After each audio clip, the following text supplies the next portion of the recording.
Ei, gente, tudo bom com vocês? Meu nome é Adalma, esse é o Gira Trinco, sejam bem-vindas, sejam bem-vindos. Hoje a gente vai falar sobre livros para você que tá numa ressaca literária. Depois desse carnaval, a gente fica na ressaca, né? E aí eu separei alguns livros para vocês. Vai ser quase uma segunda versão daquele meu vídeo recomendando livros curtos. E nisso eu acredito que existem dois tipos de ressaca literária, que é esse período que você não consegue ler muita coisa, que você não tá muito interessado. Um que é logo depois que você lê uma coisa incrível, que aí você fica assim, nada vai ser igual àquilo. Oh meu Deus, como é possível superar? E também quando aquela coisa se alonga, assim, e nada te interessa, também existe esse tipo de ressaca literária. Você vai vendo as coisas, você lê umas 10 páginas assim, fica, ai, que preguiça, não quero ler nada. Eu acho que existem esses dois tipos e vou dar dicas para ambos os tipos, naturalmente. Mas antes te peço para curtir o vídeo, para se inscrever no canal, ativar as notificações, comentar alguma coisa aqui, pode xingar, pode elogiar e me seguir também nas outras redes sociais, no Instagram e no TikTok, eu tô lá, @giratrinco. E é isso, gente, vamos começar com as indicações. A gente já começa com uma maravilhosa, que é Recitative, da Toni Morrison, um livro sobre duas amigas que se conhecem num orfanato. Duas meninas que elas estão lá, elas vão sair de lá depois e vão viver a vida delas e vão se separar, mas elas vão se reencontrar algumas vezes ao longo da vida, tendo essa memória do orfanato muito forte, e nisso a gente vai acompanhar as dificuldades delas, sei lá, as vivências assim, e uma delas é branca e a outra é negra, e a gente nunca sabe qual que é qual. Essa é a graça do negócio. A gente sabe que elas têm uma relação muito forte por causa desse momento marcante que ela tá ali num orfanato, mas a gente nunca sabe qual que teve uma vida e qual que teve a outra em relação à questão racial. Então a Toni Morrison realmente não vai revelar hora nenhuma, a gente começa o livro já sabendo disso, e essa é a graça do negócio. A Toni Morrison é uma ganhadora do Nobel, a única autora negra a ganhar o Nobel até hoje, espero que isso mude em breve. Mas é um livro que acabou de ser lançado pela Companhia das Letras e já ouvi falar bem. É o único conto da Toni Morrison, inclusive. O segundo livro é o Nihonjin, do Oscar Nakasato. Esse livro que ganhou o Jabuti em 2012, da editora Fósforo, minha parceira. Minha única parceira este ano, gente. Fósforo, um beijo. E aí, o Nihonjin, ele é sobre 3 gerações de uma família que vai vir pro Brasil, vinda do Japão, e eles vão... Assim, pra quem não sabe japonês, gente, é fácil explicar essa palavra. Nihon é Japão, em japonês. E o jin é uma partícula que indica o gentílico, indica a nacionalidade da pessoa. Então, Nihonjin é alguém que é do Japão, alguém de nacionalidade japonesa, um japonês propriamente. O brasileiro, por exemplo, é Burajiro-jin. Então, esse jin sempre indica de onde a pessoa vem. E aí, o livro ganhou o Jabuti em 2012. Ele é um romance de estreia, se eu não me engano. Já existe um outro livro do autor mais recente que chama Oji-chan, que é a palavra para avô. E, ironicamente, o Nihonjin já vai ser mais focado no avô que vem do Japão, nessa primeira geração que vai vir para cá e que vai passar por várias dificuldades, mas a ideia do negócio é que ele não quer voltar. Ele não quer voltar, ele não quer voltar até a vida que ele tinha lá. Então a gente vai acompanhar essa família se desenvolvendo aqui, se estabelecendo, se aterrando no Brasil. E eu estou bem curioso para entender. Eu adoro essa parte da imigração japonesa para São Paulo também. Eu tenho muito interesse nesse assunto. E é um livro finíssimo que foi premiado, né, gente? Eu acho que vale a pena. Canção, do Eduardo Alfon, é um livro da editora Mundarel, uma querida aqui no canal também. E eu já falei muito do Eduardo Alfon, né? Eu acho que eu já cansei de recomendar, pelo amor de Deus. Mas se você ainda não viu a resenha de Tarântula, você pode ir lá conferir. Esteve nos meus melhores do ano passado. É um livro que vai ser um pouco autoficção, mas eu diria que ele não tem a mesma crueza das autoficções mais famosas. Eu não acho que é o mesmo tom do Edouard Louis, nem da Annie Ernaux. É uma coisa um pouco mais aérea e eu gosto muito, gosto bastante. E esse aqui vai ter um pouco da toada que o Tarântula tinha, porque o Eduardo Alfon vai falar sobre a vida na Guatemala, no meio da Guerra Civil, na infância dele, e falar sobre essa mudança para os Estados Unidos, um país com outra realidade, em outro contexto político, social, etc. E nisso a gente vai acompanhar em pouquíssimas páginas também. Eu acho que já deu para entender aqui no vídeo que a ideia de uma ressaca literária cara, é você conseguir sair de fato, igual qualquer hábito que você tem que retomar, voltar pra academia, fazer uma dieta, sei lá. Essas coisas que demandam uma energia e que demandam um esforço, a gente não pode começar querendo ler a porra do Ulisses, né? A gente não pode. Então a gente tem que ir com calma e por isso eu peguei esses livros mais curtos mesmo. Mas não pode ser coisa ruim, né? Eu acho que esse é um grande ponto. E esse aqui é um pouquinho maior, mas ele acabou de ganhar o prêmio APCA de melhor romance de 2025. Eu estou falando de Corsário, da Marilene Felinto, uma autora que eu ainda não li, gente. Na verdade, eu tô recomendando o livro aqui que eu não li. Mas é porque eu confio muito na escrita dela, porque pessoas que me recomendam têm gosto parecido. Marilene Felinto, ela já é uma autora bem estabelecida. Eu gosto do jeito dela de abordar a literatura. Ela deu uma entrevista, acho que ano passado, em que ela fez uma crítica a pessoas ao mercado editorial num todo que lida com o escritor como se tivesse que ser uma celebridade. É claro que algumas pessoas vão querer ter essa fama e vão querer ter esse alcance, falar com o público. Eu acho isso interessante também. Mas exigir isso da pessoa que escreve, eu também acho injusto. E ela fala, olha, eu não falo bem. Eu não acho que é algo que eu quero desenvolver também, então eu só queria continuar escrevendo. E eu boto muita fé nisso.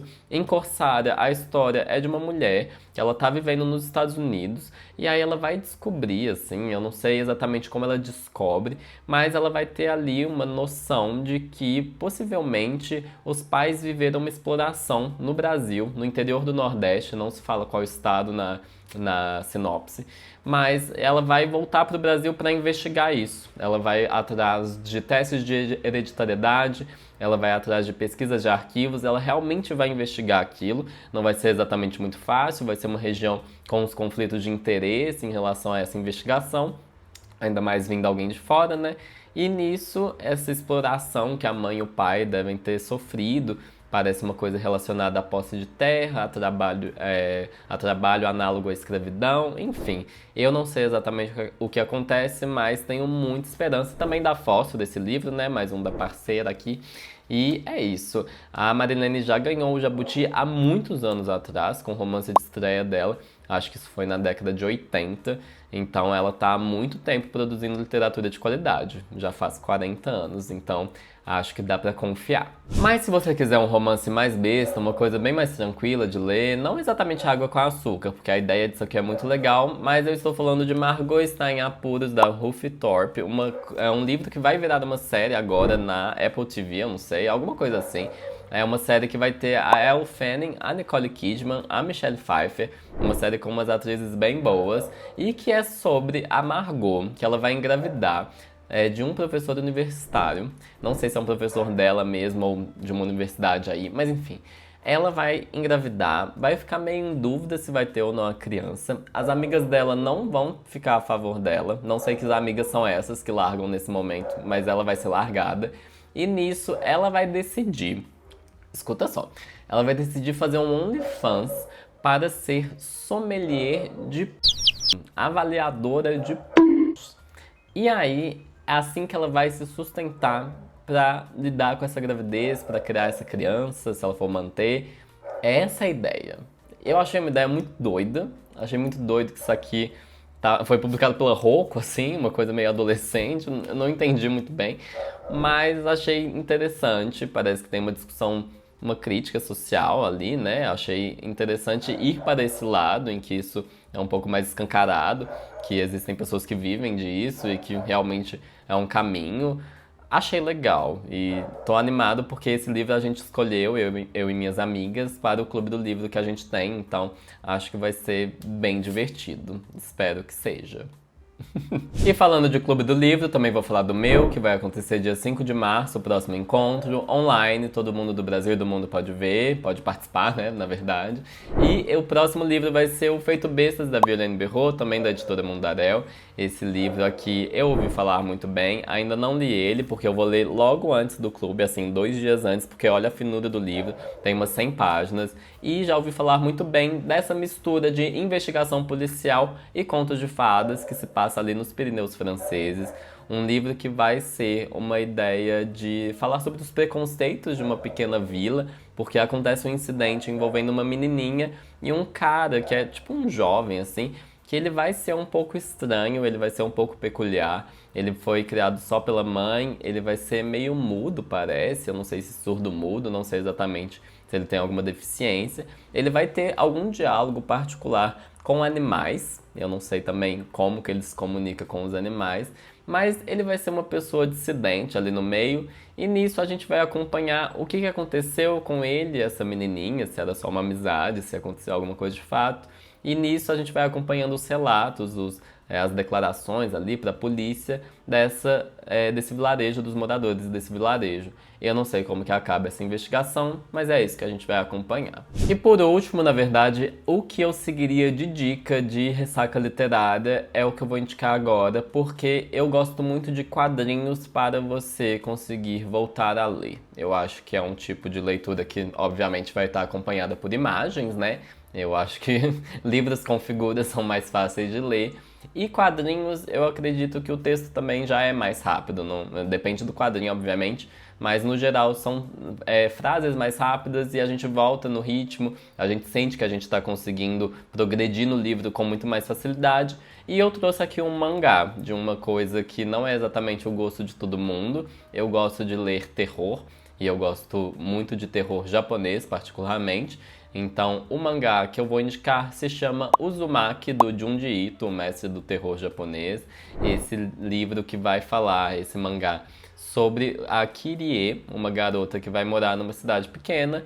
E nisso, a cidade vai começar a ser aterrorizada por um fenômeno natural, que é muito diferente, que é um fenômeno das espirais, digamos assim, porque os galhos das árvores vão começar a se retorcer, as folhas também, o vento vai começar a soprar de uma forma cilíndrica, não, mas uma espiral mesmo, e nisso as pessoas também vão começar a sofrer dessas mutações, digamos assim, o cabelo das pessoas, o corpo delas vai se retorcer, e a Kirie, ela vai querer fugir disso. Ela vai querer fugir disso. É uma metáfora, obviamente, né? Ao mesmo tempo que não é. Também está acontecendo isso na cidade. E é essa a ideia. A capa desse livro eu acho maravilhosa, para vocês pararem e prestar atenção. E esse livro da editora Devir, se eu não me engano, do selo Tsuru deles. É uma editora que eu gosto bastante dos mangás. E essa é a minha indicação mais fiel, assim, eu acho que é o método que eu uso, apesar de eu não ter muita ressaca literária, mas é o método que eu acho mais eficaz. Ler quadrinhos é algo que me faz voltar a ler com muita rapidez. Então, fica essa recomendação e ficam todas as recomendações do vídeo. Gente, esse foi o vídeo de hoje. Espero que vocês tenham se recuperado aí ou já estejam se recuperando bem do carnaval. Espero que vocês tenham gostado do vídeo e convido mais uma vez vocês a se inscreverem no canal, a curtir o vídeo, a comentar, ativar a notificação, me seguir no Instagram, no TikTok. E é isso. Muito obrigado a quem ficou até aqui. Um abraço e um beijo e até o próximo vídeo.